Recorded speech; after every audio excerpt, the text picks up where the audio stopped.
Hello everyone, আজকের ভিডিওটা একটু অন্যরকম। আজকে হঠাৎ করে প্ল্যান হলো আমরা রথযাত্রায় যাব। তারপর আর কি আমি রেডি হয়ে বের হয়ে পড়লাম ভাইয়ের সাথে, ছোট ভাইয়ের সাথে।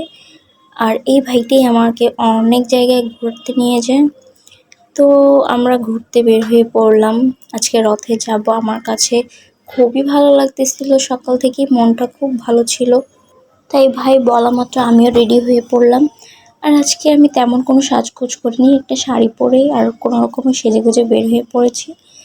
আসলে ধর্মীয় স্থানে গেলে না মনের মধ্যে একটা অন্য ধরনের শান্তি কাজ করে। আমার কাছে আজকে খুবই ভালো লাগতেছিল।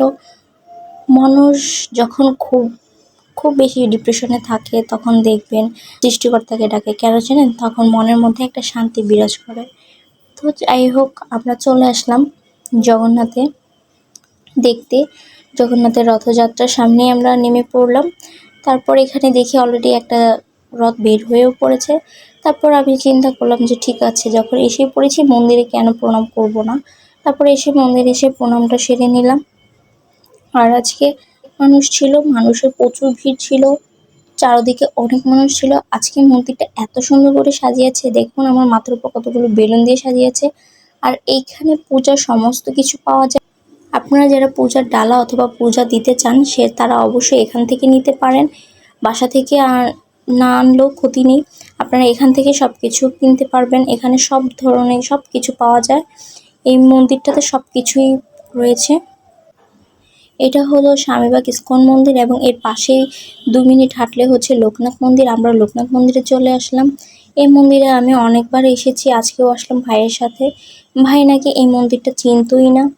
তারপর ভাইকে নিয়ে আসলাম, ভাই তো দেখে খুবই অবাক হয়ে গেল যে এখানে এত বড় একটা মন্দির পাশেই।